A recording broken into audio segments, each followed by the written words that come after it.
अस्सलाम वालेकुम। This is MS and आज की वीडियो का हमारा टॉपिक है the problems of newly born Pakistan. इस सेक्शन 3 का पहला टॉपिक है जो आज हम लोग कवर करने जा रहे हैं। तो हम लोग इधर से शुरू करते हैं। तो थोड़ा बैकग्राउंड पता होना चाहिए। तो पाकिस्तान ने इंडिपेंडेंस हासिल की 14 अगस्त 1947। पाकिस्तान को बहुत मुश्किलों से ही आजादी मिली। उन्होंने 7 साल की जदोजहद की जिसका नाम पाकिस्तान मूवमेंट भी बोलते हैं उसको 1942-47। अच्छा, हिंदूस नहीं चाहते थे कि एक नया मुल्क बने, पाकिस्तान आजाद हो, मुस्लिम्स अपनी सेपरेट स्टेट बनाए, ये हिंदूज बिल्कुल नहीं चाहते थे। अब 1947 14 अगस्त को ये चीज हो गई, एक नया मुल्क बन गया, मुस्लिम्स की एक सेपरेट स्टेट बन चुकी है, पाकिस्तान फॉर्म हो चुका है।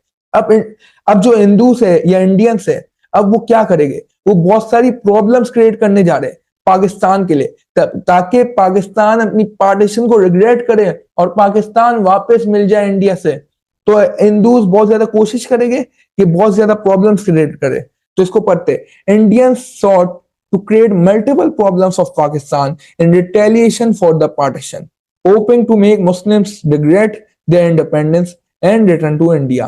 तो यही लिखा हुआ है कि अब इंडियंस क्या करेंगे, मल्टीपल प्रॉब्लम्स क्रिएट करेंगे ताकि पाकिस्तान वापस ज्वाइन कर ले। लेकिन वो इनका जो बिलीफ था, ये इनकी मिसकंसेप्शन था, इनका गलत बिलीफ था, क्योंकि पाकिस्तान वापस ज्वाइन नहीं करने वाला। अब कायदे आजम मोहम्मद अली जिन्ना खुद गवर्नर जनरल बन गए पाकिस्तान के पहले। क्यों बने? क्योंकि वो चाहते थे वो अपनी लीडरशिप में इन प्रॉब्लम्स का सामना करें, इनके सॉल्यूशन निकाले, और उन्होंने बहुत ज्यादा इफेक्टिव सॉल्यूशन निकाले भी, जिस वजह से हमारा पाकिस्तान अपने अर्ली डेज में सरवाइव कर पाया। अच्छा, पाकिस्तान का फर्स्ट गवर्नर जनरल कायदे आजम बन गए, मोहम्मद अली जिन्ना बन गए। और जब इंडिया का गवर्नर जनरल की बारी आई तो वो कौन थे? ब्रिटिश के commander in chief Lord Mountbatten. तो इंडिया का गवर्नर जनरल कौन बन गया? Lord Mountbatten. और दूसरी साइड पाकिस्तान के गवर्नर जनरल कौन हो गए? मोहम्मद अली जिन्ना। सही है। अब कौन सी प्रॉब्लम्स इंडियंस ने क्रिएट की पाकिस्तान के लिए? Let's see that. अच्छा, ये हमने एक छोटा सा सेक्शन है जिसमें हमने आइडेंटिफिकेशन कर दिया।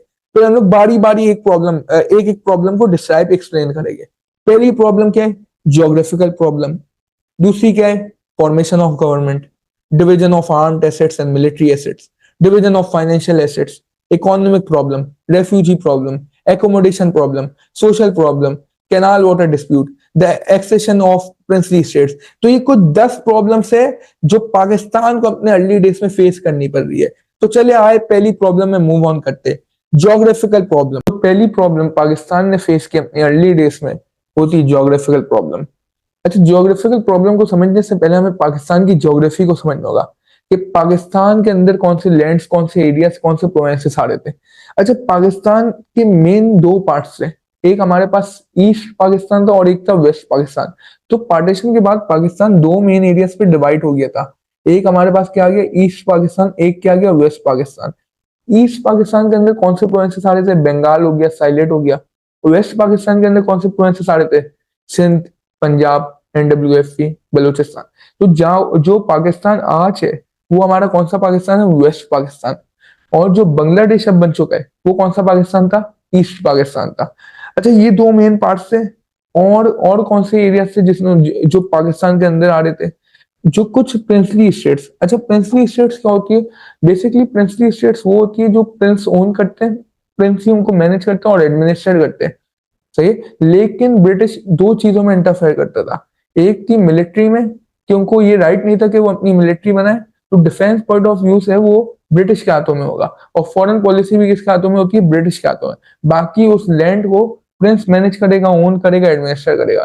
तो कुछ प्रिंसली स्टेट्स जैसे सुआत, चित्राल, दीर, अम्प, उंजा, गिलगिट, बावलपुर, इन्होंने पाकिस्तान को ज्वाइन किया। और भी प्रिंसली स्टेट्स थी लेकिन कुछ मेजर स्टेट्स हैं जिन्होंने पाकिस्तान को ज्वाइन किया। तो अभी हमें पता चल गया पाकिस्तान के अंदर क्या क्या था।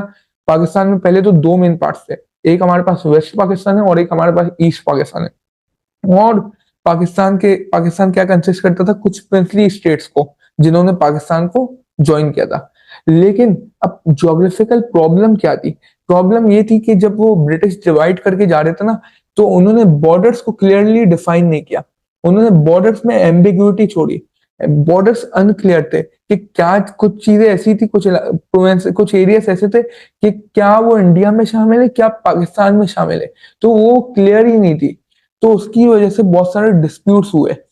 अब जैसे फॉर एग्जांपल कश्मीर इशू है, अब वो आज तक डिस्प्यूट अभी तक है क्योंकि उसकी बाउंड्री क्लियर उसी वक्त नहीं हुई। ब्रिटिश की एक स्ट्रेटेजी भी थी डिवाइड एंड रूल की, जो हम लोग पढ़ते आ रहे हैं, सही है। अब ये तो एक इशू हो गया। दूसरा इशू क्या है, जो आपका दो मेजर पार्ट है, एक मेजर पार्ट क्या था, ईस्ट पाकिस्तान, जो आज के जमाने में क्या है, बांग्लादेश, और दूसरा क्या था, वेस्ट पाकिस्तान, जो आज के जमाने में क्या है, पाकिस्तान है, सही है। अभी जो ईस्ट और पाकिस्तान और वेस्ट पाकिस्तान है ना, ये ज्योग्राफिकली कनेक्ट नहीं थे, या आपस में मिले हुए नहीं थे, आपस में मर्ज नहीं थे, बल्कि इनके बीच में कितना गैप था, 1000 माइल्स का गैप था।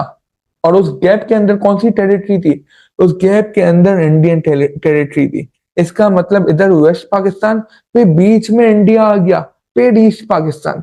अभी कितनी मुश्किल हो जाएगी दो हिस्सों को कंट्रोल करना, दो हिस्सों को इफेक्टिवली मैनेज करना, एडमिनिस्टर करना, क्योंकि अब बीच में इंडिया आ गया और इंडिया तो बहुत सारी प्रॉब्लम्स क्रिएट करने जा रहा है पाकिस्तान के लिए। अब इस वजह से, अच्छा उस वक्त मेन गवर्नमेंट जो पाकिस्तान की चलाते थे ना, वो कहाँ से चलती थी, वेस्ट पाकिस्तान से चलती थी। लेकिन अब वेस्ट पाकिस्तान को बहुत मुश्किल हो रही थी ईस्ट पाकिस्तान को मैनेज करने में। क्यों मुश्किल हो रही थी, क्योंकि बीच में आपकी इंडिया की टेरिटरी थी, 1000 माइल्स का आपस में गैप था, ज्योग्राफिकली ये कनेक्टेड नहीं थे, तो ये एक बहुत बड़ी क्या हो गई, प्रॉब्लम बन गई। उसके अलावा क्या थी ज्योग्राफिकल प्रॉब्लम, आपके दो बड़े प्रोविंसेस थे पाकिस्तान में उस वक्त, एक बंगाल था, ये कहाँ का है, ईस्ट पाकिस्तान में, एक पंजाब था, ये कहाँ का है, वेस्ट पाकिस्तान का। अब ये दो मुस्लिम मुस्लिम रीजन से, जो बहुत बड़े रीजन से, अब इन दोनों में आपस में कोई चीज सिमिलर नहीं है। इनका कल्चर अलग है, इनकी लैंग्वेज अलग है, इनका ट्रेडिशन अलग है, इनका सब कुछ अलग है, सिवाय एक चीज के, वो क्या था, रिलीजन। रिलीजन सिर्फ दोनों का सेम था, कि इस्लाम था, दोनों मुस्लिम प्रोविंसेस थे। तो यूनाइटेड करना इनको मुश्किल हो गया था, क्योंकि इनके अंदर ज्यादा सिमिलैरिटीज नहीं थी। तो ज्योग्राफिकल और ये जो कल्चरल डिवाइड था ना, तो ये पाकिस्तान के लिए एक कॉम्प्लेक्स प्रॉब्लम बन गया। और और ये जो ये जिस तरह की प्रॉब्लम थी ज्योग्राफिकल, इसका कोई ऐसा सॉल्यूशन भी नहीं निकल सकता था। तो इस चीज के लिए कोई सॉल्यूशन नहीं था, इतनी कॉम्प्लेक्स प्रॉब्लम थी। तो पाकिस्तान ने अपने अर्ली डेज में ये प्रॉब्लम को फेस किया। ये आपका ज्योग्राफिकल रीजन हो गया, या ज्योग्राफिकल प्रॉब्लम हो गई जो पाकिस्तान ने फेस की। दूसरा रीजन हमारे पास क्या है, फॉर्मेशन ऑफ गवर्नमेंट। अच्छा, फॉर्मेशन ऑफ गवर्नमेंट में क्या है, कि जब पार्टीशन हो गई, अब जब पाकिस्तान, अब इंडिया इंडिया हो गया अलग, पाकिस्तान हो गया अलग। इंडिया में पहले से एक सेट गवर्नमेंट है, गवर्नमेंट का स्ट्रक्चर बना हुआ है। तो आफ्टर द इंडिपेंडेंस इंडिया ने इनहेरिट किया अपना स्ट्रक्चर, जो उनका स्ट्रक्चर पहले से स्टेब्लिश हुआ था। लेकिन अब पाकिस्तान क्या, एक न्यूली स्टेट है, एक न्यूली बॉर्न स्टेट बनी है। तो पाकिस्तान को पूरा गवर्नमेंट का इंफ्रास्ट्रक्चर स्ट्रेस से बनाना होगा, स्टार्ट से फॉर्म करना पड़ेगा। तो ये एक बहुत बड़ी प्रॉब्लम थी फॉर्मेशन ऑफ गवर्नमेंट की। अब इंडिया में आपके कौन से मेंबर्स थे, कांग्रेस के मेंबर्स थे। और ये जो पॉलिटिशियंस थे, या जो ये असेंबली में मेंबर्स बैठते हैं इंडिया में कांग्रेस के, वो बहुत ज्यादा एक्सपीरियंस्ड है। उनको गवर्नेंस करना आती थी, उनको एडमिनिस्ट्रेशन करना आती थी, उनको पॉलिटिकल मशीनरी के बारे में नॉलेज थी। लेकिन जो पाकिस्तान की पॉलिटिशियन से, पाकिस्तान की जो असेंबली में मेंबर्स बैठे हुए थे, वो ज्यादातर कौन थे, लैंडलॉर्ड्स थे। वो लैंडलॉर्ड्स जिनके पास इतनी नॉलेज ही नहीं है किस तरह मुल्क को चलाया जाएगा, किस तरह एडमिनिस्टर किया जाएगा, किस तरह मैनेज किया जाएगा। तो ये पाकिस्तान के लिए एक बहुत बड़ी प्रॉब्लम थी। हमने दो चीजें देखी, एक क्या, इंडिपेंडेंस के बाद इंडिया के पास एक गवर्नमेंट का स्ट्रक्चर बना हुआ था पहले से, पाकिस्तान को स्टार्ट से उस स्ट्रक्चर को फॉर्म करना था। दूसरी प्रॉब्लम क्या थी, जो इंडिया में असेंबली में मेंबर्स थे, या जो आपकी गवर्नमेंट में जो मेंबर्स थे, वो क्या थे, कांग्रेस के थे, जो एक्सपीरियंस थे, जो वेल वर्स्ड थे, कि वो आराम से गवर्नमेंट को चला सकते, मैनेज कर सकते। लेकिन जो पाकिस्तान के असेंबली में मेंबर्स है ना, वो लैंडलॉर्ड से, जिनके पास ना कोई एक्सपीरियंस था, ना कोई एक्सपोजर था, ना उनको एडमिनिस्ट्रेशन करना आती थी। तो ये एक बहुत बड़ी प्रॉब्लम होने जा रही है कि गवर्नमेंट फॉर्म करने में, सही है। आगे क्या लिखा हुआ है, the partition resulted in a significant brain drain. अच्छा, ब्रेन ड्रेन का मतलब क्या होता है, इकोनॉमिक्स में भी पढ़ा हुआ है। जब स्किल्ड लोगों की कमी हो जाती है, तो उसको क्या बोलते हैं, ब्रेन ड्रेन बोलते हैं। अच्छा, with many skilled and qualified individuals opting to remain in India, posing a challenge for Pakistan government, Pakistan government machine है। अब देखिए इसमें क्या लिखा हुआ है, कि बहुत सारे जो एजुकेटेड लोग थे, जो स्किल्ड लोग थे, फॉर एग्जाम्पल डॉक्टर्स हो गए, एजुकेटेड पॉलिटिशियंस हो गए, इंजीनियर्स हो गए, ये जो एजुकेटेड तबका था वो कहाँ रह गया? इंडिया में ही रह गया, वो पाकिस्तान नहीं आया, उन्होंने ऑप्ट किया कि वो इंडिया में ही रह गए। तो ये पाकिस्तान के लिए एक बहुत बड़ी प्रॉब्लम होने वाली है, क्योंकि जब स्किल्ड लोगों की कमी होगी तो किस तरह मुल्क चलेगा, किस तरह मुल्क की इकोनॉमी ग्रो करेगी, किस तरह मुल्क की पॉलिसीज बनेगी, किस तरह वो गवर्नमेंट के मेंबर सॉफ्ट होंगे और वो पाकिस्तान की अच्छी गवर्नेंस होगी। जब एजुकेटेड लोग नहीं होंगे तो बहुत बड़ी प्रॉब्लम होने वाली है। अच्छा, ये तीन प्रॉब्लम्स थी फॉर्मेशन ऑफ गवर्नमेंट के अंदर हमारे पास। एक क्या थी कि गवर्नमेंट स्ट्रक्चर नहीं था, दूसरा क्या था हमारे जो मेंबर्स थे वो एजुकेटेड नहीं थे, दूसरी बात उनको एक्सपीरियंस नहीं था, तीसरा क्या था जो एजुकेटेड लोग थे वो इंडिया में ही रह गए पार्टीशन के बाद। अब जिन्हों ने इसके सॉल्यूशन निकाले, क्योंकि इस प्रॉब्लम के सॉल्यूशन निकल सकते थे, जिन्होंने स्पेशल अरेंजमेंट्स की, स्पेशल ट्रेन्स को भिजवाया ताकि वो क्वालिफाइड और एजुकेटेड लोगों को वापस लाया जा सके। फिर जिन्होंने एक एग्रीमेंट किया टाटा एयर के साथ, वो कौन सा एयरलाइन कंपनी है, उनके साथ एक एग्रीमेंट किया कि आप अपने एयरप्लेन्स उधर भेजो और उन प्लेन्स के थ्रू हम लोग हमारे एजुकेटेड और स्किल्ड लोगों को पाकिस्तान लाना चाहते हैं। और क्या किया, अब गवर्नमेंट फॉर्म करने के लिए आपको बिल्डिंग चाहिए होती है, आपका पार्लियामेंट सेट होगा, आपकी दूसरे डिपार्टमेंट से लेके, तो उस वक्त बिल्डिंग्स की कमी थी, पाकिस्तान नया बना था, तो जिन्होंने प्राइवेट बिल्डिंग्स को क्या किया, रेंट आउट किया ताकि गवर्नमेंट के ऑफिस स्टार्ट हो सके, ताकि इंफ्रास्ट्रक्चर एडमिनिस्ट्रेशन का बन सके। और जिन्हें खुद गवर्नर जनरल बन गए ताकि वो लीडरशिप ले सके, ताकि वो रिस्पॉन्सिबिलिटी ले सके और इस मुल्क को मैनेज कर सके, इसकी जो प्रॉब्लम्स हो रही है उसको उसके सॉल्यूशन डिराइव कर सके। और लियाकत अली खान कौन बन गए? लियाकत अली खान को अपॉइंट किया as a prime minister of Pakistan. तो ये पहले प्राइम मिनिस्टर बने पाकिस्तान के। और क्यों बने? क्योंकि उनको गवर्नेंस और उन्होंने बहुत ज्यादा एडमिनिस्ट्रेशन और गवर्नेंस में पाकिस्तान की मदद की। 1951 में उनको मार दिया गया था, लेकिन वो आगे हम लोग पढ़ेगा अर्ली मिनिस्ट्री से। तो ये हमारी दूसरी प्रॉब्लम थी, फॉर्मेशन ऑफ गवर्नमेंट। तो फॉर्मेशन ऑफ गवर्नमेंट में आपने देखा कि स्ट्रक्चर नहीं, मेंबर्स एजुकेटेड नहीं, और दूसरी बात क्वालिफाइड लोग वहां रह गए। तो जेना साहब ने क्या इसके सॉल्यूशन निकाला? अरेंजमेंट्स की ताकि क्वालिफाइड लोगों को वापस लाया जा सके। फिर प्राइवेट बिल्डिंग्स बनाई ताकि डिपार्टमेंट्स स्टार्ट हो सके गवर्नमेंट के, और एडमिनिस्ट्रेटिव मशीनरी जल्द से जल्द चल पाई, और वो खुद गवर्नर जनरल बन गए। लियाकत अली खान को प्राइम मिनिस्टर बना दिया। तो एक गवर्नमेंट का इंफ्रास्ट्रक्चर जना क्रिएट करना चाह रहे थे। हमारी तीसरी प्रॉब्लम है division of arm forces and military assets. अच्छा, आर्म फोर्सेस क्या, पहले पार्टीशन से पहले इंडिया की आर्मी एक थी, अब वो आर्मी भी डिवाइड होने वाली है। फिर दूसरी बात, जो मिलिट्री एसेट्स, एसेट्स का मतलब क्या होता है? एसेट्स का मतलब क्या है? फॉर एग्जाम्पल वेपन हो गया, इक्विपमेंट हो गया, मशीनरी हो गई, तो ये सारी चीजें आपकी एसेट्स में आ जाएगी। अब जो आपके आर्म फोर्सेस और मिलिट्री एसेट्स है ये डिवाइड होने वाले। अब किस तरह डिवाइड होते ये देखते हैं। Field marshal Auchinleck, the British commander in chief, aim for the unity of the Indian arm forces. अच्छा, जो उस वक्त के कमांडर इन चीफ थे पार्टीशन से पहले, कौन थे? ऑकिनलेक। उन्होंने क्या बोला कि मैं चाहता हूं कि ये आर्मी क्या रहे, यूनाइटेड रहे। लेकिन मुस्लिम लीग ने, जो ऑल इंडिया मुस्लिम लीग है, उन्होंने प्रोटेस्ट किया, इंसिस्ट किया कि हमें अपनी आर्मी चाहिए, हमें अपना मुल्क चाहिए। तो 3 जून जब वो बाउंड्री प्लान भी आया था, और 3 जून प्लान आया था 1947, 3 जून, आपको किसको रिस्पॉन्सिबिलिटी मिल गई? कमांडर इन चीफ को रिस्पॉन्सिबिलिटी मिल गई कि अब आपको आर्म फोर्सेस और मिलिट्री एसेट्स को डिवाइड करना है। किसके बीच में? पाकिस्तान और इंडिया के बीच में। अब जो एसेट्स थे वो किस रेशियो में डिवाइड होने थे? 36% पाकिस्तान के हिस्से में आ रहे थे, 64% इंडिया के हिस्से में आ रहे थे। अब पाकिस्तान को क्या चैलेंजेस फेस करने पड़े? पार्टीशन से पहले इंडिया में कितनी ऑर्डिनेंस फैक्ट्री थी? 16 ऑर्डिनेंस फैक्ट्री थी। ऑर्डिनेंस फैक्ट्री क्या होती है? जहां मिलिट्री वेपन, मिलिट्री एसेट्स या मिलिट्री इक्विपमेंट बनता है, मैन्युफैक्चर होता है, उस चीज को क्या बोलते हैं? ऑर्डिनेंस फैक्ट्री बोलते हैं। तो पार्टीशन से पहले इंडिया के पास कितनी ऑर्डिनेंस फैक्ट्री थी? 16 ऑर्डिनेंस फैक्ट्री थी। लेकिन पार्टीशन के बाद पाकिस्तान के पास एक भी ऑर्डिनेंस फैक्ट्री नहीं आई। इंडिया ने जबरदस्ती कोई भी ऑर्डिनेंस फैक्ट्री नहीं दी पाकिस्तान को, क्योंकि उनको पता था कि पाकिस्तान वेपन्स बनाएगा, Pakistan defence point of view से इस चीज से मजबूत हो जाएगा। अच्छा, ये बात हो गई, एसेट्स की बात हो गई। दूसरी क्या बात है? आर्मी की बात करते हैं।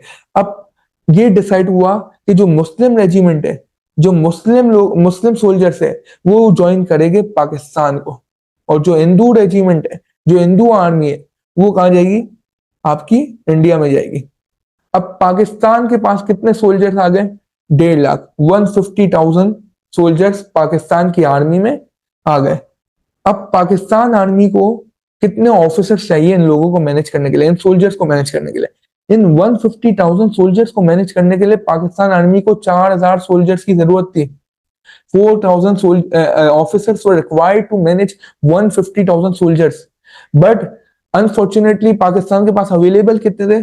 सिर्फ 2,500 अवेलेबल थे, मतलब 1,500 की कमी थी। अब जिन्ना को जबरदस्ती टेम्पररी तौर पर 500 ब्रिटिश ऑफिसर, 500 ब्रिटिश ऑफिसर्स को अपॉइंट करना पड़ गया इस वजह से। ये बात हो गई आर्मी की डिवीजन की। अब बात करते हैं जो इक्विपमेंट पाकिस्तान को मिला था ना, जो एसेट्स की बात की थी, वो सारा इक्विपमेंट कौन सी कंडीशन में था? पुअर कंडीशन में था, ऑब्सोलीट था, शेबी कंडीशन में था, मेल फंक्शनिंग था, जंग लगा हुआ था, मशीनरी कोई काम की नहीं थी, वेपन्स कोई काम के नहीं थे, चल रहे नहीं थे। तो पाकिस्तान को जो इक्विपमेंट दिया वो बहुत बुरी हालत में दिया था, सही है। अब ये एक बहुत बड़ा चैलेंज था। क्यों चैलेंज था? क्योंकि ये नेशनल सिक्योरिटी का मामला है। अभी अभी नया नेशन फॉर्म हुआ है, कोई भी अटैक कर देगा, इंडिया ही अटैक कर देगा, तो पाकिस्तान किस तरह डिफेंड करेगा अपने आप को? तो ये बहुत ज्यादा एक मेजर प्रॉब्लम थी पाकिस्तान के लिए। तो इसमें जिन्होंने क्या स्टेप्स लिए वो देखते हैं। पाकिस्तान को 60 मिलियन रुपीस मिले थे फाइनेंशियल असिस्टेंस के तौर पर। अब पाकिस्तान ने 60 मिलियन रुपीस से क्या किया? एक ऑर्डिनेंस फैक्ट्री स्टेब्लिश की। ऑर्डिनेंस फैक्ट्री कहाँ स्टेब्लिश की? वाकैंड में। तो ये ऑर्डिनेंस फैक्ट्री क्या होती है? जो फैक्ट्री जिसमें military weapons, military machinery manufacture होती है। तो पाकिस्तान के पास फाइनली एक ऑर्डिनेंस फैक्ट्री वाकैंड में स्टेब्लिश हो गई। अब पाकिस्तान अपनी फाइनली मिलिट्री प्रोडक्शन को स्टार्ट कर सकता है। फिर जैसे हमने देखा कि ऑफिसर्स की कमी थी, पाकिस्तान के पास सिर्फ 2,500 सोल्जर्स थे, वेयर एज पाकिस्तान को रिक्वायर्ड 4,000 ऑफिसर्स थे। तो अब जिन्ना ने जब इस कमी को देखा तो जिन्ना ने स्पेशल कमीशन अनाउंस किए। कमीशन क्या होता है? कमीशन के थ्रू पाकिस्तान आर्मी में आपको जॉब मिलती है। जो पाकिस्तान आर्मी में जो लोग आते हैं ना, वो कमीशन के थ्रू आते हैं। जैसे आजकल अगर आपको पाकिस्तान आर्मी में जाना है तो उसका लॉन्ग कोर्स कमीशन हो गया, शॉर्ट शॉर्ट कोर्स हो गया, डायरेक्ट कमीशन हो गए। तो इस तरह के कमीशन होते हैं जिसके थ्रू आप पाकिस्तान आर्मी में जा सकते हो। तो आप जिन्होंने क्या किया कि जो कमीशन से स्पेशल कमीशन को अनाउंस किया ताकि ज्यादा से ज्यादा लोग पाकिस्तान आर्मी में आए और ज्यादा से ज्यादा लोग ऑफिसर्स बने और Pakistan defence point of view से मजबूत हो जाए। और एक और चीज की, जो ड्यूरेशन होती थी ट्रेनिंग की, उसको क्या कर दिया? शॉर्ट कर दिया। क्यों ड्यूरेशन को शॉर्ट किया? क्योंकि अभी ऑफिसर्स की कमी थी, ज्यादा से ज्यादा ऑफिसर जल्द से जल्द चाहिए। तो उस कमीशन ऑन ट्रेनिंग की, जो आर्मी की ट्रेनिंग है, उसको क्या कर दिया? शॉर्ट कर दिया। ये जिन्होंने सॉल्यूशंस निकाले, ये स्टेप्स लिए ताकि इन प्रॉब्लम्स को क्या किया जाए, मिटिगेट किया जाए या सॉल्व किया जाए। लेकिन तो भी ये जो अनइक्वल डिस्ट्रीब्यूशन हुई है ना, अनइक्वल क्यों थी? क्योंकि 16 ऑर्डिनेंस फैक्ट्रीज थी, पाकिस्तान को कितनी मिली? 0। जो इक्विपमेंट था पाकिस्तान को मिला, लेकिन बिल्कुल बेकार कंडीशन में मिला। तो ये एक अनइक्वल डिस्ट्रीब्यूशन हुई थी मिलिट्री एसेट्स की। तो इसने पाकिस्तान को वल्नरेबल छोड़ दिया। डिफेंस पॉइंट ऑफ व्यू से पाकिस्तान बहुत ज्यादा वीक हो गया और ये बहुत ज्यादा सिग्निफिकेंट चैलेंजेस पाकिस्तान को आहिस्ता आहिस्ता इस वजह से आगे फेस करने पड़ेंगे। तो ये हमारी हो गई तीसरी प्रॉब्लम। तीसरी प्रॉब्लम हमारी क्या थी? Division of arm forces and military assets. जो पाकिस्तान ने चौथी प्रॉब्लम फेस की वो क्या थी आपकी? Division of financial assets. अब हमने ऊपर देखा कि मिलिट्री एसेट्स डिवाइड हुए। अब किसकी बारी हो गई डिवीजन की? फाइनेंशियल एसेट्स की। फाइनेंशियल एसेट क्या हो गए? फॉर एग्जांपल पार्टीशन से पहले आपकी इंडिया की सेंट्रल बैंक में कितना पैसा पड़ा हुआ होगा, तो वो क्या होगा? डिवाइड होगा।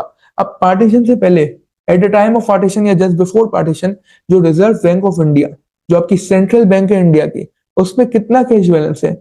4 बिलियन का कैश बैलेंस मौजूद था। 4 billion rupees reserve bank of India के पास मौजूद थे पार्टीशन से पहले। अब पाकिस्तान को कितना हिस्सा मिलेगा? पाकिस्तान को इसमें से सिर्फ 750 मिलियन रुपीस मिले। ये 750 मिलियन रुपीस 1/4 भी नहीं हुए, मतलब 1/4 से भी कम। तो ये 750 मिलियन किसके हिस्से में आ गए? पाकिस्तान के हिस्से में आ गए। लेकिन पाकिस्तान को अभी तक ये मिले नहीं। पहले पाकिस्तान को पहली इंस्टॉलमेंट 200 मिलियन रुपीस की मिल गई, लेकिन उसके बाद कश्मीर इशू चल रहा था। तो एक इंडिया का मिनिस्टर था जिसका नाम क्या था? सरदार पटेल। सरदार पटेल ने एडवाइस किया इंडियन गवर्नमेंट को कि इनके बाकी पैसे, बाकी इंस्टॉलमेंट्स को रोक लो। क्यों? क्योंकि इंडिया को डर था कि पाकिस्तान को जो पैसा मिलेगा वो किस पे इस्तेमाल करेगा, वेपन्स बनाने या वेपन्स परचेज करने में इस्तेमाल करेगा, और वो कश्मीर में इंडिया के खिलाफ यूज करेगा। तो इंडिया ने इस वजह से क्या किया, जो बाकी 550 मिलियन रुपीस देने बाकी थे उन पैसों को रोक लिया, और पाकिस्तान को इस वजह से फाइनेंशियली वीक किया गया। पाकिस्तान फाइनेंशियली वीक हुआ क्योंकि उसकी जो इंस्टॉलमेंट मिलनी थी उसको, जो उसका हक था, वो 550 मिलियन का आपने रोक लिया। इंडिया ने क्या डिमांड किया कि आप कश्मीर कॉन्फ्लिक्ट में पीछे हट जाओ तो हम लोग आपको वो पैसे दे देंगे। लेकिन गांधी गांधी था तो हिंदू, लेकिन वो बहुत ज्यादा उसूलों का वो पाबंद था। तो गांधी ने हंगर स्ट्राइक की धमकी दे दी गवर्नमेंट को। पाकिस्तान के लिए दे रहा है, वो है हिंदू, इंडिया में रह रहा है, बस उसने ये धमकी दे दी कि पाकिस्तान के जो हक का पैसा है वो आप उनको पे करो। तो उसने हंगर स्ट्राइक की धमकी दे दी, जिस वजह से इंडिया ने 500 मिलियन रुपीस पाकिस्तान को और पे कर दिए। अभी भी कितने आ गए, 700 मिलियन आ गए। मिलने कितने थे, 750 मिलियन थे। जो 50 मिलियन बच गए ना, वो आज तक इंडिया ने पाकिस्तान को पे नहीं किया। तो ये जो डिलेड डिस्ट्रीब्यूशन थी और जो आपने पैसे रोक लिए और जो अनइक्वल डिस्ट्रीब्यूशन थी, इस वजह से पाकिस्तान को फाइनेंशियली बहुत ज्यादा इम्पैक्ट हुआ। सही है। और इस वजह से पाकिस्तान की इकोनॉमिक स्टेबिलिटी भी इम्पैक्ट हुई, और इस वजह से थोड़ी बहुत वो अर्ली ईयर्स में पाकिस्तान को फंड्स मांगने पड़े दूसरे कंट्रीज से, जो आज भी करती है। लेकिन इस वजह से पाकिस्तान स्टार्ट के दिनों में बहुत ज्यादा इकोनॉमिकली एंड फाइनेंशियली वीक हो गया था। तो ये हमारी थी चौथी प्रॉब्लम। हमारी फिफ्थ प्रॉब्लम क्या थी, हमारी पांचवी प्रॉब्लम इकोनॉमिक प्रॉब्लम थी। पाकिस्तान पार्टीशन के बाद एक बहुत ज्यादा अनडेवलप्ड कंट्री था।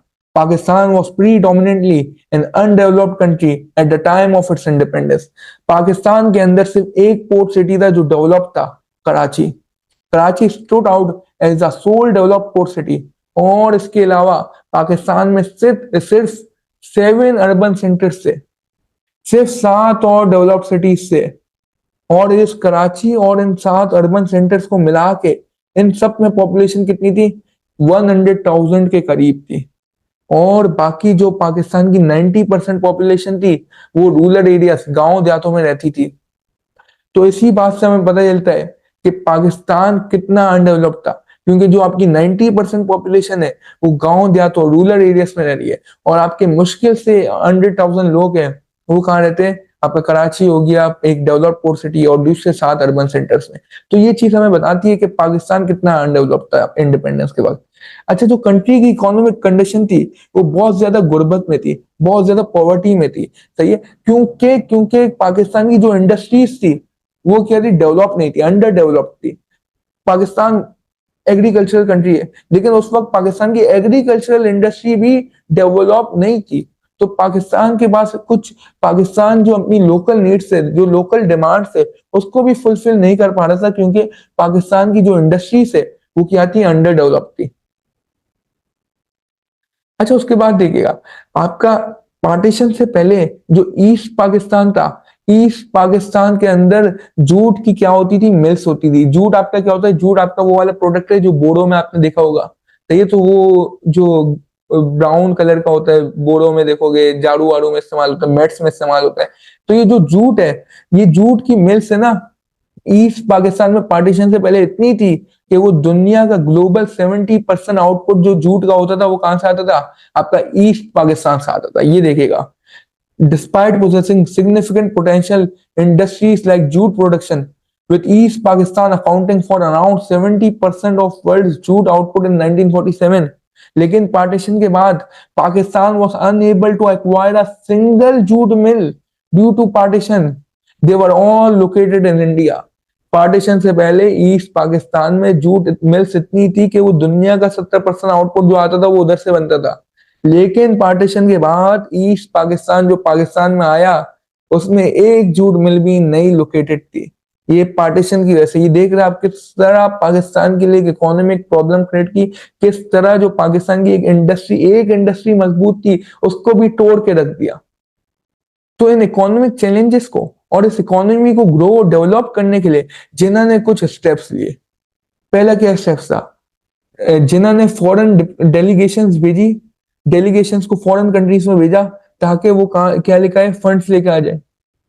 तो to secure funds from foreign countries to diplomatic delegation, पहली चीज ये हो गई।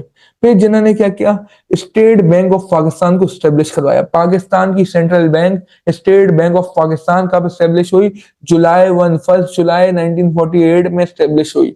और ये किसने स्टेब्लिश करवाया, जिन्ना ने स्टेब्लिश करवाई। सही है। अब ये स्टेट बैंक ऑफ पाकिस्तान क्यों स्टेब्लिश हुई थी, क्योंकि कंट्री के फाइनेंस को मैनेज करना था, कंट्री की इकोनॉमी को मैनेज करना था, कंट्री की मॉनेटरी पॉलिसी, कंट्री की करेंसी, इन सब को मैनेज करना था।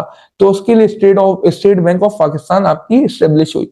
फिर 1948 में जिन्होंने एक और चीज इंट्रोड्यूस की जिसने बहुत ज्यादा पाकिस्तान को इकोनॉमी में उस वक्त हेल्प किया, इंडस्ट्रियल पॉलिसी।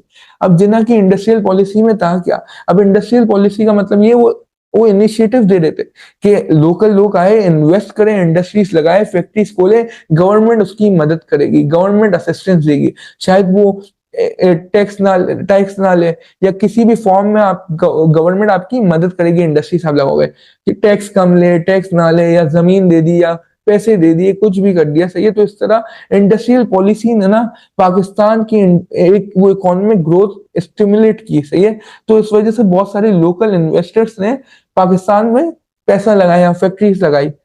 एडिशनली जिन्होंने एक और चीज की, अच्छा कैनाल वाटर डिस्प्यूट हो गया। कैनाल वाटर डिस्प्यूट क्या था, अब इसको हम लोग आगे पढ़ेंगे, वो एक अलग से भी प्रॉब्लम है, लेकिन इधर भी आपको थोड़ा बहुत आप इसमें शामिल कर सकते हैं। क्या था, अब पाकिस्तान एक क्या था, एग्रीकल्चरल कंट्री था। पाकिस्तान की एग्रीकल्चर इंडस्ट्री को अगर ग्रो करना था तो एक चीज की जरूरत होती है, वो पानी की जरूरत होती है। अब जो पार्टीशन के बाद डिवीजन इस तरह हुआ कि कुछ रिवर्स है ना इंडिया के हाथों में आ गए, कुछ रिवर्स पाकिस्तान के हाथों में आ गए।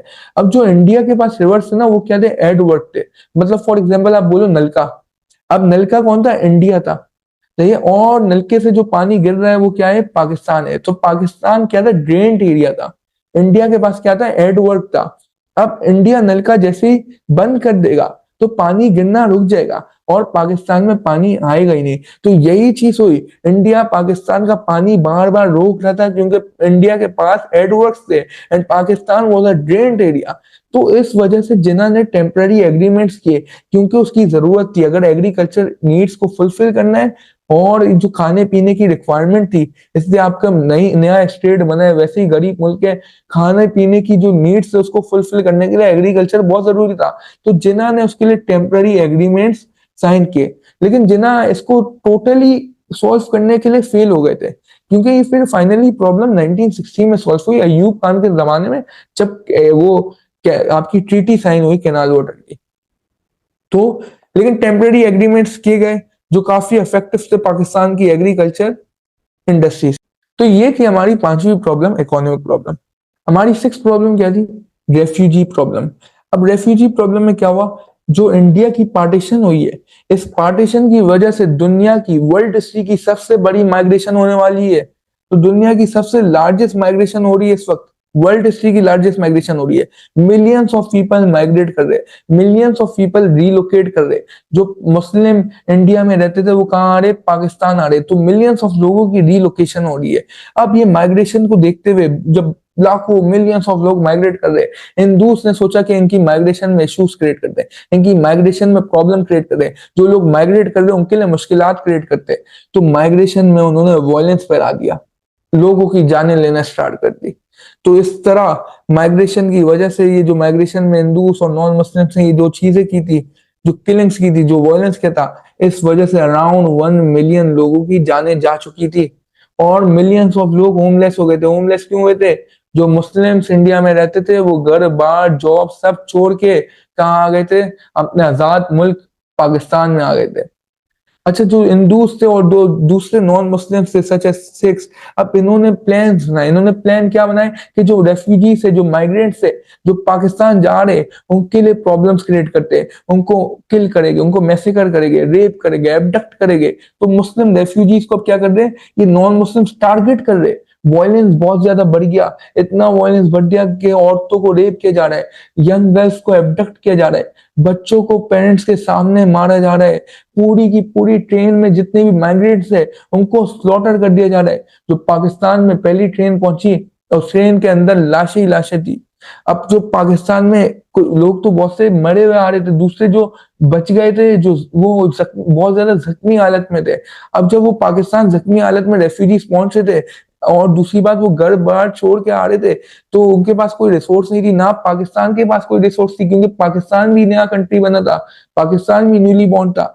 तो ये जो रेफ्यूजीज आ रहे थे ये पाकिस्तान की इकोनॉमी के लिए प्रॉब्लम क्रिएट हो गई क्योंकि पाकिस्तान उनको कैटर नहीं कर पा रहा, पाकिस्तान के पास रिसोर्सेस ही नहीं है। जो जख्मी हालत में लोग आ रहे हैं उनको कैसे ट्रीट करे, पाकिस्तान के पास डॉक्टर्स ही नहीं है। अब उनके लिए पाकिस्तान के पास दूसरी बात रिसोर्सेस भी नहीं थी सच एज मेडिसिन। अब जो जख्मी हालत में वो फिर और बर्डन बन रहे हैं पाकिस्तान के ऊपर क्योंकि पाकिस्तान के पास इनफ रिसोर्सेज ही नहीं थी कि उनको कैटर करे। ये प्रॉब्लम बहुत ज्यादा क्रिटिकल थी जिन्होंने सॉल्व करने के लिए कुछ स्टेप्स लिए। पहला स्टेप क्या था, इस ये सिचुएशन को देख के बहुत ज्यादा सीवियर सिचुएशन थी क्योंकि जो आपके लाखों लोगों की जाने जा रही है, फिर जो लाखों लोग बच के आ रहे वो भी जख्मी हालत में आ रहे और पाकिस्तान के पास रिसोर्सेस नहीं है, डॉक्टर्स नहीं है उनको कैटर करने के लिए।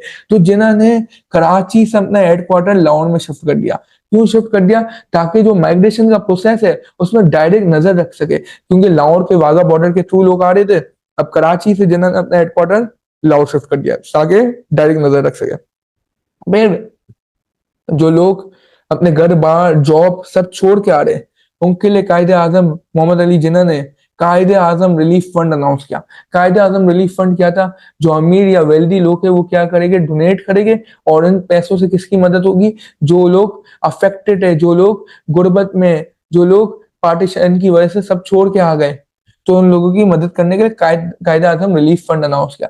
दूसरी बात, सैटेलाइट टाउन्स को स्टेब्लिश किया। अभी सैटेलाइट टाउन्स क्या थे, अब जो लोग, वैसे हमने अभी अभी बात की कि बहुत सारे माइग्रेंट्स थे जो इंडिया से पाकिस्तान आ रहे थे घर वर छोड़ के। अब जब वो पाकिस्तान आएंगे तो उनको शेल्टर तो चाहिए होगा, उनको सर पे छत तो चाहिए होगी, उनको रहने के लिए जगह तो चाहिए होगी। तो वो जिन्ना ने क्या किया, सैटेलाइट टाउन्स को स्टेब्लिश किया। सैटेलाइट टाउन्स में किन लोगों को जगह दी, किन लोगों को एकोमोडेशन दी, उन इंडिविजुअल्स को एकोमोडेशन दी जो होमलेस थे, जिन जो वायलेंस का शिकार हो गए थे, जो पार्टीशन की वजह से जिनके घर बार सब छूट चुके थे इंडिया में। तो यह आपकी क्या थी, रेफ्यूजी प्रॉब्लम थी। अच्छा, रेफ्यूजी की प्रॉब्लम में एक और सवाल 7 मार्क में आता है कि रेफ्यूजी क्राइसिस पाकिस्तान को क्यों फेस करने पड़े। तो ये 7 मार्क का सवाल हम लोग इस टॉपिक, ये पूरा हमारा टॉपिक हो जाएगा तो उसके एंड में हमारी 7वीं प्रॉब्लम क्या है, एकोमोडेशन प्रॉब्लम। एकोमोडेशन प्रॉब्लम में क्या है, देखो ये पार्टीशन जो हुई है, इस पार्टीशन की वजह से वर्ल्ड हिस्ट्री की लार्जेस्ट माइग्रेशन हुई है। मिलियंस ऑफ लोगों ने from one country to another migrate किया है, रिलोकेट किया है। अब जब मिलियन ऑफ लोग इंडिया से पाकिस्तान आ रहे, जॉब, जमीनें, घर सब छोड़ के, तो उस वजह से अब उनको पाकिस्तान में क्या, उनके पास कोई शेल्टर नहीं है, उनके पास पाकिस्तान में कोई भी घर नहीं है। तो इसके लिए हमने ऊपर रेफ्यूजी क्राइसिस की, रेफ्यूजी प्रॉब्लम में देखा कि जना ने क्या सॉल्यूशन निकाला, सैटेलाइट होम्स को स्टेब्लिश किया।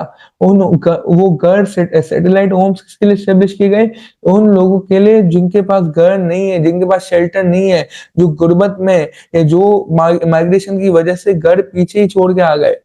लेकिन एक और प्रॉब्लम थी, अब गवर्नमेंट को सेटअप करने के लिए डिपार्टमेंट्स को सेटअप करना पड़ेगा। उन डिपार्टमेंट्स को सेटअप करने के लिए, उनको चलाने के लिए ऑफिसेस की जरूरत थी। अब पाकिस्तान के पास रिसोर्सेस नहीं थी, पाकिस्तान के पास बिल्डिंग्स इतनी नहीं थी कि उन ऑफिसेस को स्टेब्लिश किया जाए, उन डिपार्टमेंट्स को स्टेब्लिश किया जाए। तो ये एक बहुत बड़ी एक प्रॉब्लम हो गई थी। और दूसरी बात, अगर ऑफिसेस को चलाना है तो बेसिक असेंशियल्स क्या होते हैं ऑफिस चलाने के लिए, फर्नीचर हो गया, स्टेशनरी हो गई। ये जो असेंशियल रिक्वायरमेंट्स है, ये असेंशियल रिसोर्सेज है, ये पाकिस्तान के पास मौजूद ही नहीं है, जैसे कि फर्नीचर, स्टेशनरी। तो कैसे गवर्नमेंट मशीनरी चलेगी, कि अगर गवर्नमेंट नहीं चलेगी तो किस तरह एडमिनिस्ट्रेशन होगी, किस तरह मैनेज किया जाएगा इस मुल्क को। तो एक बहुत बड़ी प्रॉब्लम थी ये। अब इसका कायदे आजम मोहम्मद अली जिन्ना ने सॉल्यूशन निकाला। क्या सॉल्यूशन निकाला, गवर्नमेंट ऑफिस के लिए बिल्डिंग्स नहीं थी तो उन्होंने क्या किया, प्राइवेट बिल्डिंग्स को रेंट आउट करना शुरू कर दिया। प्राइवेट बिल्डिंग्स ने गवर्नमेंट के ऑफिस एस्टेब्लिश करना स्टार्ट कर दिए। दूसरी बात, आर्मी के जो एरियाज होते, कैंटोनमेंट एरियाज, आर्मी बैरक्स, उधर एम्प्टी स्पेसेस थी, तो उन स्पेसेस को किसके लिए यूटिलाइज करना स्टार्ट कर दिया, टेम्पररी गवर्नमेंट ऑफिस के लिए।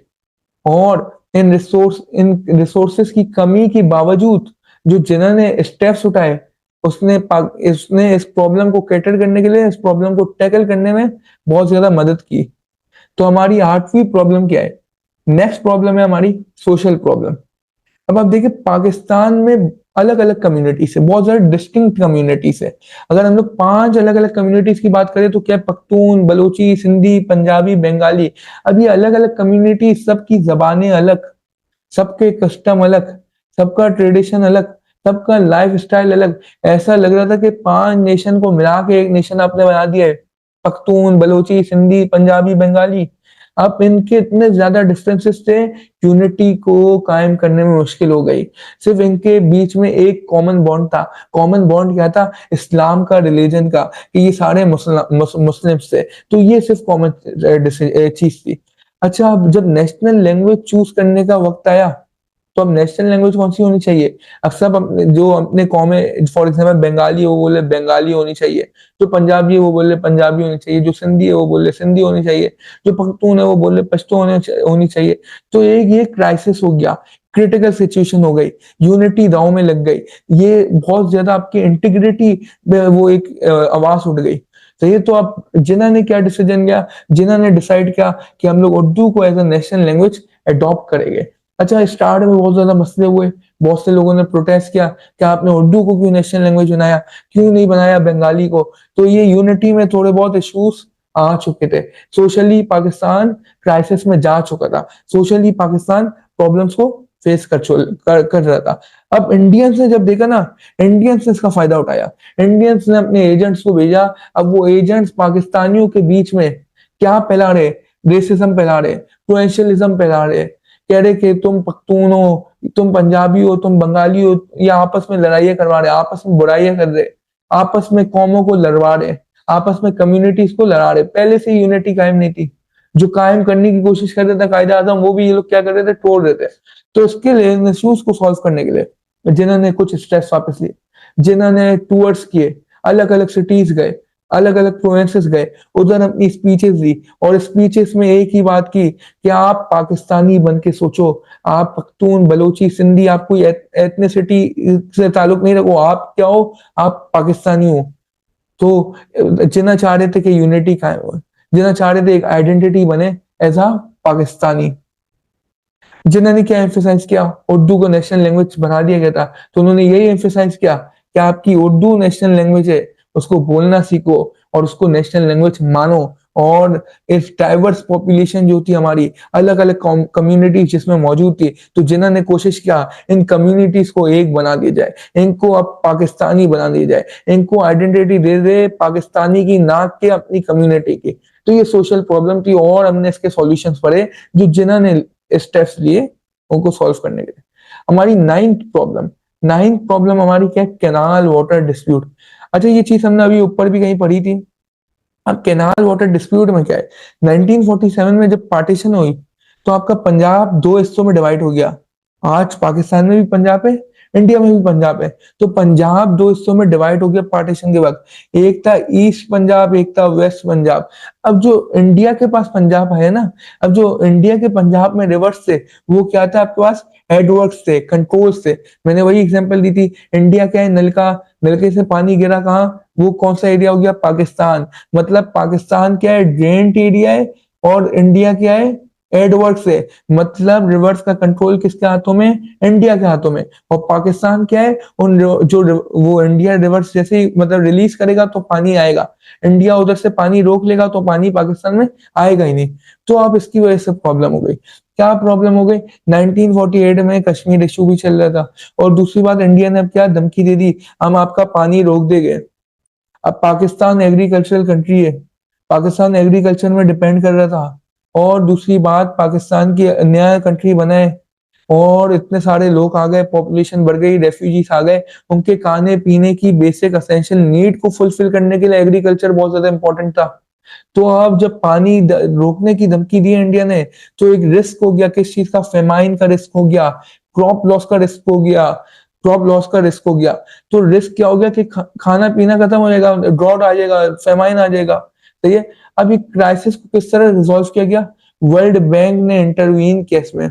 अच्छा, ये 1960 की बात है कि इंडस वाटर ट्रीटी साइन हुई है।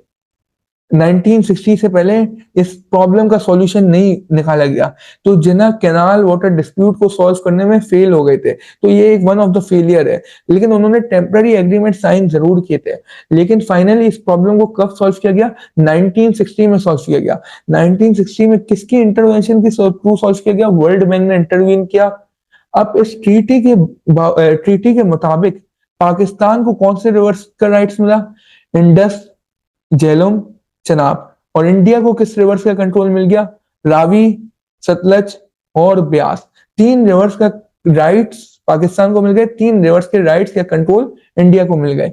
अब इन पीरियड में ये अयूब खान का दौर था। 1960 जब इंडस वाटर ट्रीटी साइन हुई, वो अयूब खान का टाइम चल रहा, रूल चल रहा था। तो इस रूल के वक्त और भी चीज हुई। पाकिस्तान ने 2 डैम्स को कंस्ट्रक्ट किया, पाकिस्तान ने 5 बैराजेस कंस्ट्रक्ट किए, पाकिस्तान ने 1 गेटेड साइफन को कंस्ट्रक्ट किया, पाकिस्तान ने 8 लिंक कैनाल्स कंस्ट्रक्ट किए। ये सब क्या कब हुए? अयूब खान के दौर में हुआ। अच्छा, ये पैसा कहां से आया इतनी ज्यादा कंस्ट्रक्शन करने के लिए?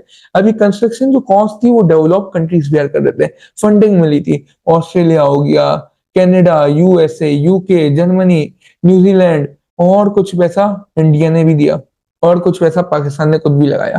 तो ये प्रोजेक्ट को लीड कौन कर रहा था? इस प्रोजेक्ट को लीड कर रहा था वापडा, water and power development authority, जो पाकिस्तान की पानी और पावर को मैनेज करती है। तो वो इसको लीड कर रही थी और इस प्रोजेक्ट की पूरी मैनेजमेंट कर रही थी। ये ट्रीटी पाकिस्तान के लिए बहुत इंपॉर्टेंट थी, बहुत ज्यादा सिग्निफिकेंट थी। अभी 1960, अभी भी बहुत ज्यादा टाइम नहीं हुआ, अभी भी पाकिस्तान एक बिल्कुल नेसेंट स्टेज में, न्यूली बॉर्न तो नहीं है, लेकिन अभी भी सिर्फ कितने साल हुए? 13 साल हुए इंडिपेंडेंस से। तो अभी भी पाकिस्तान को क्या था? बहुत सारी प्रॉब्लम्स फेस कर रहे थे। तो ये जब ट्रीटी साइन हुई तो एक डिस्प्यूट तो, एक इशू तो सॉल्व हो गया फाइनली, परमानेंटली। तो ये पाकिस्तान, दूसरी बात, एक एग्रीकल्चरल नेशन था। पाकिस्तान डिपेंड ही एग्रीकल्चर में करता था। पाकिस्तान की मेजर इंडस्ट्री या मेजर एम्प्लॉयमेंट ही कहाँ थी? एग्रीकल्चर सेक्टर में थी। अगर इंडिया पानी बंद करके रख देगा तो पाकिस्तान का एग्रीकल्चर हो गया। तो ये ट्रीटी पाकिस्तान के लिए बहुत इंपॉर्टेंट थी, क्योंकि अब इंडिया इस ट्रीटी के बाद ये हरकतें नहीं कर सकता, पानी रोक नहीं सकता, फ्लडिंग नहीं कर सकता। तो ये ट्रीटी बहुत इंपॉर्टेंट थी, ताकि आप इस वजह से पाकिस्तान जो फूड की नीड्स है वो भी फुलफिल कर पाएगा। तो ये पाकिस्तान की इकोनॉमी के लिए, पाकिस्तान की इकोनॉमिक स्टेबिलिटी के लिए बहुत ज्यादा इंपॉर्टेंट थी। तो ये हमारा हो गया 9th रीजन। अब 9th प्रॉब्लम। अब हमारी 10th प्रॉब्लम, आखिरी प्रॉब्लम क्या है? Accession of princely states. पहले हम लोग बैकग्राउंड पढ़ते हैं। प्रिंसली स्टेट्स होती क्या है? पार्टीशन के वक्त इंडिया में अप्रोक्सीमेटली 462 प्रिंसली स्टेट्स मौजूद थी, जो 1/3 टेरिटरी ऑफ इंडिया है। इसका मतलब इंडिया का 1/3 कहा जाता है? प्रिंसली स्टेट्स में। और कितनी पॉपुलेशन है? Quarter of the population of subcontinent. मतलब जो सबकॉन्टिनेंट, जो इंडिया है पार्टीशन से पहले, उसकी जो क्वार्टर पॉपुलेशन है वो कहाँ की है? इन प्रिंसली स्टेट्स की। मतलब इसकी बहुत ज्यादा सिग्निफिकेंस है। 462 princely states in total, 1/3 of territory, quarter of the population. अब प्रिंसली स्टेट्स को मैनेज कौन करता था? मैंने जैसे बताया था, इंडियन प्रिंस मैनेज करते थे।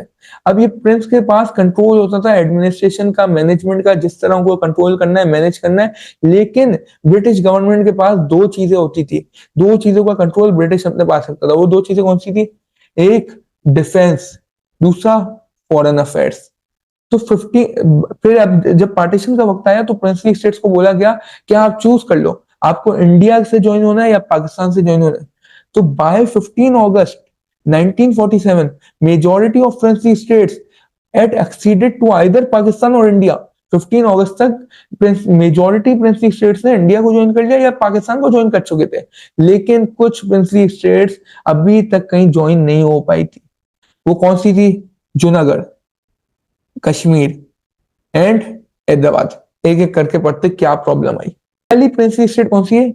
जूनागढ़। ये जूनागढ़ कहाँ लोकेटेड है? 300 माइल साउथ ऑफ कराची में लोकेटेड है। ये इसका रूलर जो था वो कौन था? एक मुस्लिम था। वो कौन था? नवाब कंजी। अब इधर की जो रूलर तो मुस्लिम है, लेकिन इधर की जो पॉपुलेशन थी वो कौन सी थी? हिंदूस और नॉन मुस्लिम्स की थी। अब जूनागढ़ ने तो अनाउंस कर दिया कि उनको किसके साथ मिलना है? पाकिस्तान के साथ मिलना है। ये रहा, Junagadh announce its accession to Pakistan. लेकिन उस वक्त के जो कमांडर इन चीफ थे लॉर्ड माउंटबेटन, उन्होंने इस डिसीजन को अपोज किया। फिर गवर्नर जनरल जो इंडिया के, उन्होंने भी अपोज किया। क्यों अपोज किया? क्योंकि इसकी डेमोग्राफिक ऐसी थी कि जो आपस में बाकी नेबरिंग प्रिंसली स्टेट्स थी वो कहाँ जा रही थी? इंडिया पे आ रही थी। फिर एक बीच में ये जा रही थी पाकिस्तान में। अब मसला क्या हुआ? अब एक था हिंदू प्रिंस नवानगढ़ का, जिसका नाम क्या था? जाम साहिब। अब इसने इंडियन गवर्नमेंट को बोला कि जूनागढ़ को पाकिस्तान के साथ नहीं मिलने देना, वरना जो काठियावाड़ स्टेट्स है, जो गुजरात की स्टेट्स है, तो वो क्या हो जाएगी, वो फिर बीच में एक पाकिस्तान की हो जाएगी और बाकी जो अराउंड सराउंडिंग में वो क्या है? इंडियन है। तो एक ये डेमोग्राफिक प्रॉब्लम हो जाएगी। तो इसने इंडियन गवर्नमेंट को बोला कि आप इसको नहीं मिलने देना जूनागढ़ को पाकिस्तान से। तो इंडिया ने किस तरह रिस्पॉन्ड किया? इंडिया ने इकोनॉमिक ब्लॉकेट कर दिया। इंडिया ने इसको एक ब्लॉकेट कर दिया, फूड की सप्लाई उधर नहीं जा रही, कोई ट्रेडिंग उनसे नहीं कर रहा। तो ये रिसोर्सेस क्या हो गई जूनागढ़ की? इवेंचुअली एंड हो गई, फूड की स्कार्सिटी हो गई। तो by the end of October 1947 economic challenges की वजह से जो मुस्लिम रूलर था ना, अब उसको डर लगे। वो जाहिर सी बात है, वो इंडिया में मौजूद था, उधर की पॉपुलेशन हिंदू नॉन मुस्लिम थी। तो उसने अपनी जान बचाने के लिए और उसको पूरा जूनागढ़ को छोड़ के वो कहाँ गया? वो पाकिस्तान आ गया अपनी फैमिली के साथ। और फाइनली नवंबर 1947 में इंडियन आर्मी 20,000 आर्म फोर्सेस ने जूनागढ़ का कंट्रोल ले लिया। और जो जूनागढ़ ने पाकिस्तान के साथ अनाउंस किया था कि हम लोग पाकिस्तान के साथ मिलने वाले, वो कहाँ चले गया? वो इंडिया में चले गया। इसके बाद हमारे पास कौन सी प्रिंसली स्टेट है जहां इशू हुआ था? यही हैदराबाद। हैदराबाद एक बहुत बड़ी प्रिंसली स्टेट थी। 82,000 स्क्वायर माइल्स में एक कवर था इसका एरिया। पॉपुलेशन भी बहुत ज्यादा थी, 160 मिलियन की पॉपुलेशन थी। इधर का भी जो रूलर था वो कौन सा था? मुस्लिम रूलर। कौन था? इसको कैसे जाना जाता था? नोन एज निजाम। लेकिन इधर की पॉपुलेशन भी जूनागढ़ की तरह नॉन मुस्लिम और हिंदूस की थी। अब ये हैदराबाद के भी साथ यही हुआ। वो सराउंडेड किस तरह है? इंडियन टेरिटरी से सराउंडेड है। अब लॉर्ड माउंटबेटन उस वक्त का कमांडर इन चीफ, उसने निजाम को बोला कि आप इंडिया से जाके मिलो। लेकिन निजाम मुस्लिम रूलर था, उसने बोला मैं पाकिस्तान से मुझे मिलना है, हैदराबाद को पाकिस्तान से मिला। सही है। लेकिन और हैदराबाद की एक और खास बात, ये बहुत ज्यादा रिसोर्सेस में रिच था, पैसा बहुत ज्यादा बना रहा था, रेवेन्यू बहुत ज्यादा प्रोड्यूस कर रहा था। कितना रेवेन्यू प्रोड्यूस कर रहा था? 160 मिलियन रुपीस प्रोड्यूस कर रहा था। लेकिन अब इंटरनल प्रेशर आने पड़ गया निजाम पे, इंटरनल और एक्सटर्नल प्रेशर पड़ रहा है कि आप इंडिया के साथ ज्वाइन करो, आप पाकिस्तान के साथ ज्वाइन नहीं करो। अगस्त 1948 में जब तक कोई सॉल्यूशन नहीं निकला तो निजाम ने कंप्लेन फाइल की यूनाइटेड नेशंस में कि मुझे पाकिस्तान में ज्वाइन करना है, लेकिन ये लोग जबरदस्ती कर रहे हैं, तो आप इस पर इंटरवीन करो। लेकिन इंडियन फोर्सेस हैदराबाद में दाखिल हो गई, उन्होंने अटैक किया, थोड़ा बहुत रेजिस्ट किया, लेकिन फिर हैदराबाद आर्मी को इवेंचुअली सरेंडर करना पड़ा सितंबर 1948 में। और हैदराबाद भी कहाँ चले गया? इंडिया में चले गया। और ये इंडिया के लिए एक बहुत ज्यादा सिग्निफिकेंट स्टेप था और पाकिस्तान के लिए जाहिर सी बात एक डिसएडवांटेज था। हमारी तीसरी जो प्रिंसली स्टेट थी और सबसे बड़ा इशू इसका आज तक इसका सॉल्व नहीं हुआ इशू, ये कौन सी? कश्मीर। जम्मू एंड कश्मीर उस वक्त की लार्जेस्ट प्रिंसली स्टेट, पार्टीशन के वक्त की लार्जेस्ट प्रिंसली स्टेट थी।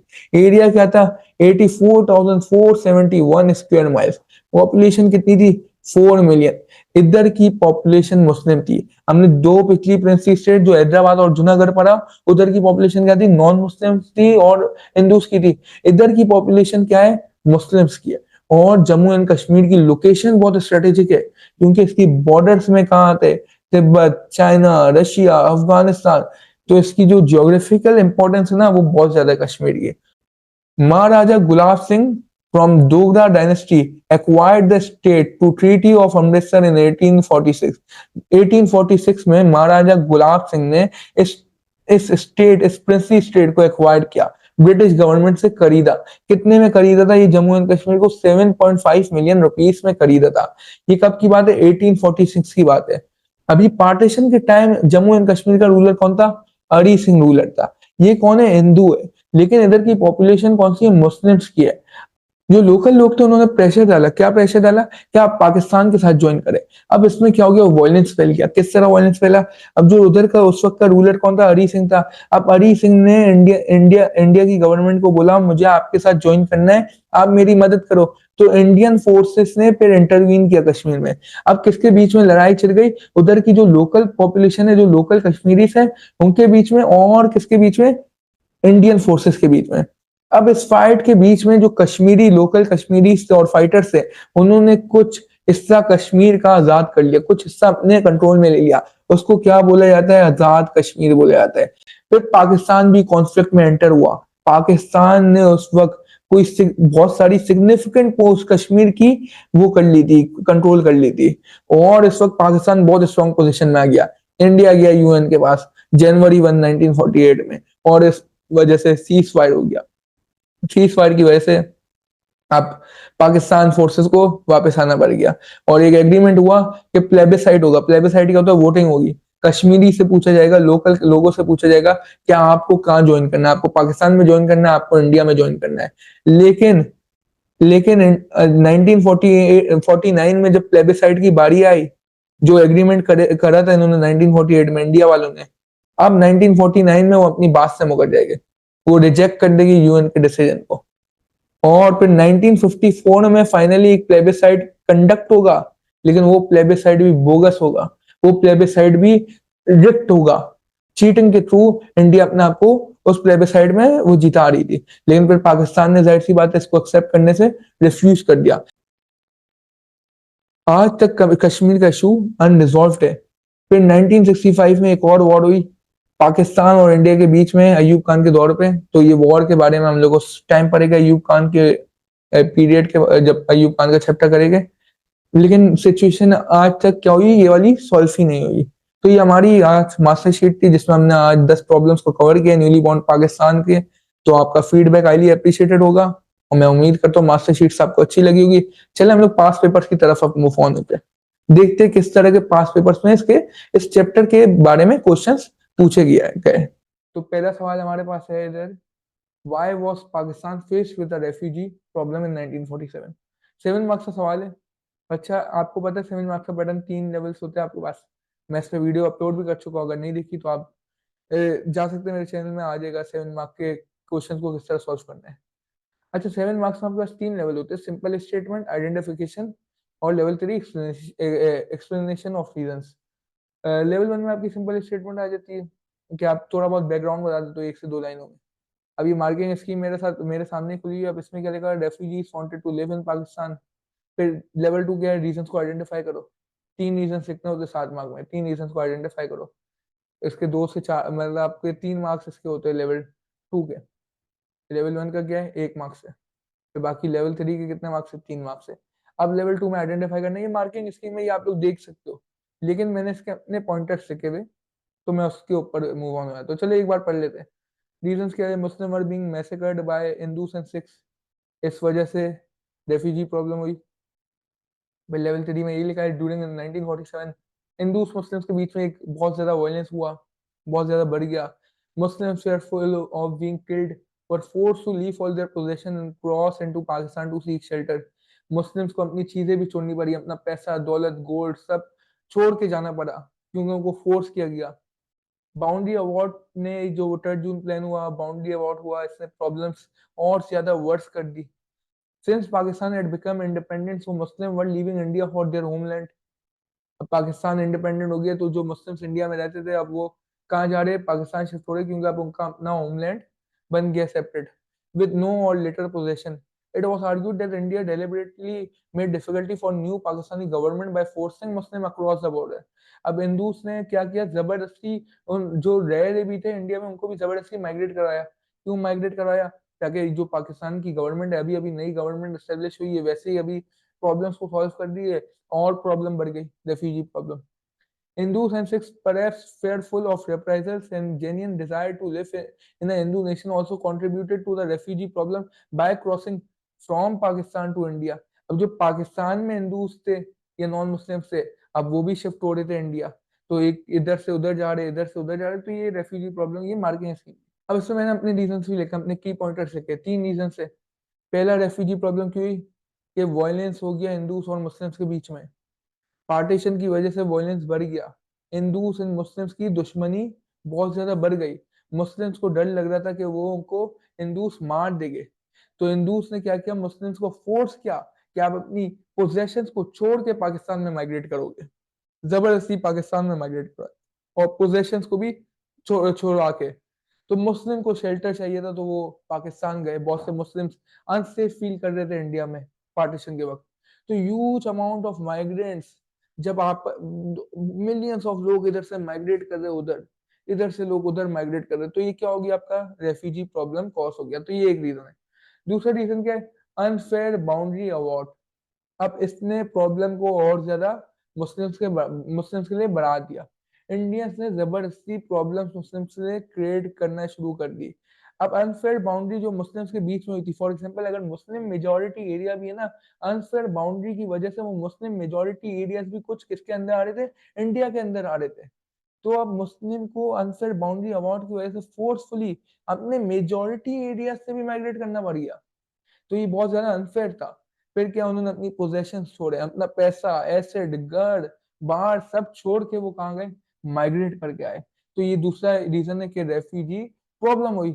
तीसरा रीजन क्या है? हिंदूस और जो दूसरे नॉन मुस्लिम्स थे और ये जो सिख्स थे, इन्होंने प्लान किया कम्युनल वायलेंस का, मैसेकर का, किलिंग्स का। इन्होंने प्लान किया कि हम लोग मुस्लिम्स को बेदर्दी से मारेंगे, हम जो चिल्ड्रंस हो गए मुस्लिम्स के उनको मारेंगे उनके पेरेंट्स के सामने, औरतों को रेप करेंगे, अबडक्ट करेंगे। तो इन्होंने डेलिबरेटली इतना ज्यादा खौफ फैला दिया कि जो मुस्लिम्स इंडिया में रह रहे थे वो भी माइग्रेट करना स्टार्ट कर गए। तो और इसने बहुत ज्यादा कंट्रीब्यूट किया रेफ्यूजी प्रॉब्लम। तो ये कुछ तीन रीजन थे हमारे पास। तो ये तीन रीजन अगर आपको पता होगा तो आपका आराम से ये 7 मार्क्स वाले निकल जाएगा। और सवाल देखते कैसे आते हैं इस चैप्टर से। अच्छा, इसके बाद देखते हैं ये पार्ट सी है 14 मार्क्स का। The government of Pakistan was totally successful in solving the problems of partition during 1947 and 48. Do you agree? Explain your answer. अच्छा, पहले मार्किंग स्कीम को देखते हैं, फिर मैं अपनी एनालिसिस में देता हूँ। 14 मार्क्स में आपको पता है 5 लेवल्स होते हैं। अगर आपको नहीं पता इसका पैटर्न तो इसकी वीडियो इंशाल्लाह सुन आ जाएगी। लेवल 1 क्या है आपका? वही सिंपल स्टेटमेंट। अब इसमें क्या दी हुई मार्किंग स्कीम में? Simple statement, the Quaid Azam became governor general in 1947। Level 2 में आपका क्या होता है? वही आइडेंटिफिकेशन। तो इवेंट्स को आइडेंटिफाई कर लो, प्रॉब्लम्स को आइडेंटिफाई कर लो, सॉल्यूशंस को आइडेंटिफाई कर लो। लेवल 3 में क्या है? आप सक्सेसेस का एक बड़ा सा पैरा बना दो जिसमें आप सारी वो सॉल्यूशंस को स्टेट कर दोगे जो अभी हम लोग पढ़ के आए, या आप फेलियर्स का एक बड़ा सा पैरा बना दो जिसमें आप सारे फेलियर्स लिख दोगे, सारी प्रॉब्लम्स को स्टेट कर दोगे। फेलियर्स का मतलब प्रॉब्लम स्टेट करना, सक्सेसेस का मतलब सॉल्यूशन स्टेट करना, जिस पैटर्न में अभी हमने ऊपर पूरा चैप्टर कंप्लीट किया है। तो अगर आपने लेवल 3 में सक्सेस का पैरा बना दिया तो लेवल 4 में आप फेलियर का पैरा बना दोगे। अगर आपने लेवल 3 में फेलियर का पैरा बना दिया तो आप लेवल 4 में सक्सेस का पैरा बना लेना। सही है। तो अब इसकी कुछ सक्सेसेस मार्किंग स्कीम ने दी हुई है। क्या मार्किंग स्कीम ने सक्सेसेस दिया? अच्छा, ये सक्सेसेस कौन सी है? ये सॉल्यूशन है जो अभी हमने ऊपर पढ़ा। हर प्रॉब्लम के साथ हमने नीचे सॉल्यूशन पढ़े थे कि कायदे आजम ने ये इनिशिएटिव लिया, कायदे आजम ने वो इनिशिएटिव लिया। सही है। तो अब सक्सेसेस में अब मार्किंग स्कीम का भी देख लेते क्या लिखी हुई है। कायदे आजम रिलीफ फंड, रेफ्यूजीज को हेल्प किया, हमने पढ़ा था रेफ्यूजी प्रॉब्लम में कायदे आजम ने रिलीफ फंड अनाउंस किया जिसमें वेल्दी लोग गरीबों के लिए डोनेशन करेंगे। ये appeal to people to help refugees.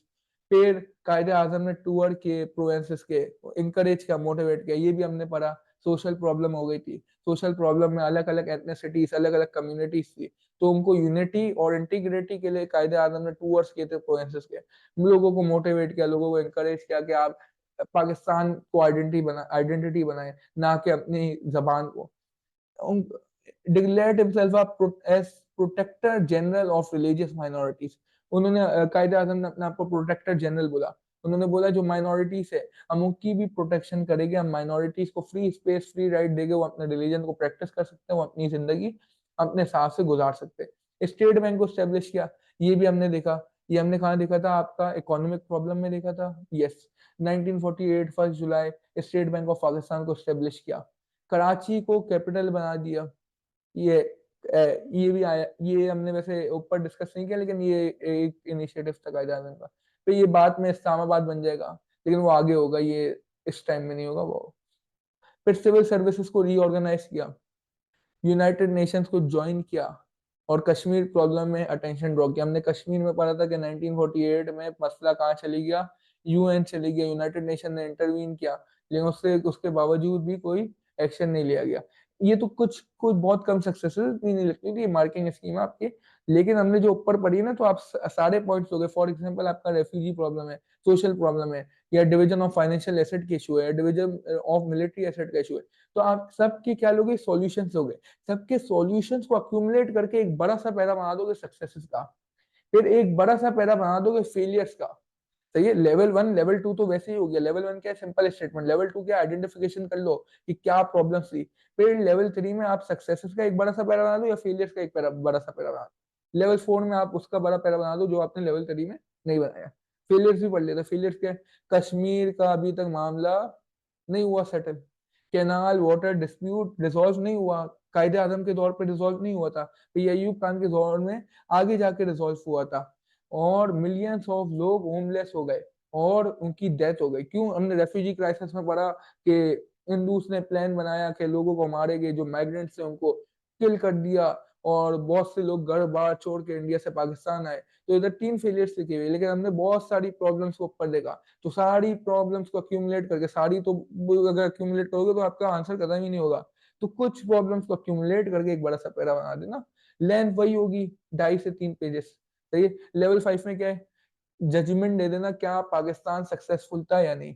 इसमें कोई एक बात नहीं हो सकती, ये बहुत सब्जेक्टिव सी चीज है।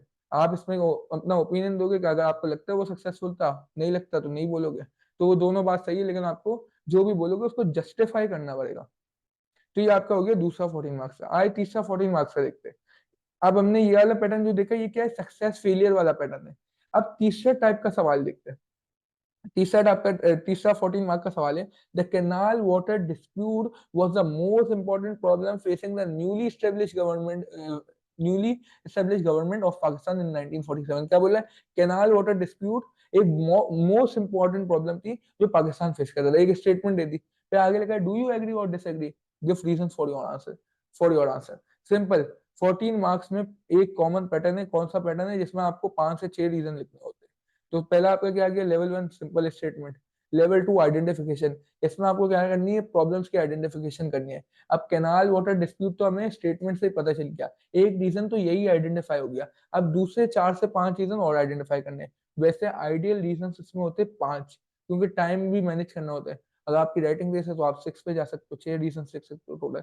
कैनाल वाटर डिस्प्यूट हो गया एक, बाकी 4 और रीजन को आइडेंटिफाई कर लो। ऊपर जो 10 थे ना, उनमें से कोई और 4 निकाल दो कैनाल के अलावा वाला, कोई भी हो सकता है। Division of military asset, division of financial asset, geographical problem, economic problem, social problem, refugee problem, accommodation problem, कोई भी 4 निकाल लो और इसके साथ आइडेंटिफाई कर दो कि ये प्रॉब्लम थी जो पाकिस्तान ने फेस की। उसके बाद लेवल 3 में कौन से रीजन को एक्सप्लेन करोगे, जो स्टेटमेंट में मौजूद है। कौन सा मौजूद है, कैनाल वाटर डिस्प्यूट। लेवल 3 में कैनाल वाटर का डिस्प्यूट में एक पैराग्राफ लिख दिया, जो हमने ऊपर पढ़ा मास्टरशीट पे, वही पैरा लिख दिया आपने इसमें। सही है।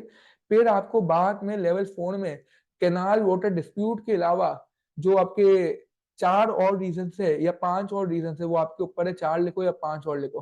वैसे आइडियल 5 है ताकि टाइम भी मैनेज हो सके। सही। बाकी जो 4 रीजन आपने आइडेंटिफाई किए, उसको बारी बारी अलग अलग पैरा में एक्सप्लेन कर दो। पहले क्या हो गया, कैनाल वाटर डिस्प्यूट हो गया। उसके बाद 4 आपने जो भी लिखे, रेफ्यूजी लिखा है, सोशल लिखा है, इकोनॉमिक लिखा है, जो भी लिखा है, उनको अलग अलग पैरा में एक्सप्लेन कर दो जैसे मास्टरशीट में एक्सप्लेन हुआ था। और एंड में फिर कंक्लूजन दे दो कि क्या कैनाल वाटर डिस्प्यूट सबसे इंपॉर्टेंट रीजन था, एक सबसे इंपॉर्टेंट प्रॉब्लम थी, या कोई और इंपॉर्टेंट प्रॉब्लम थी। आप इसमें कंक्लूजन गलत, ओपिनियन कभी भी गलत नहीं हो सकता, तो आप जो भी इस पे बोलोगे वो सही होगा। बस आपको उस चीज को जस्टिफाई करना होगा। तो ये कुछ सवाल थे जो इस पर्टिकुलर टॉपिक से टेस्ट होते। हमने 3 सवालों को देखा, इन 3 सवालों से रिलेटेड ही हमेशा चीज आती है। दूसरी बात, 4 मार्क्स में कोई भी प्रॉब्लम पूछ सकता है कि what was the geographical problem, what was the refugee problem, तो वो 4 मार्क्स में आ सकता है आपका। So thank you for watching this video, and until next time, MS signs out. Thank you.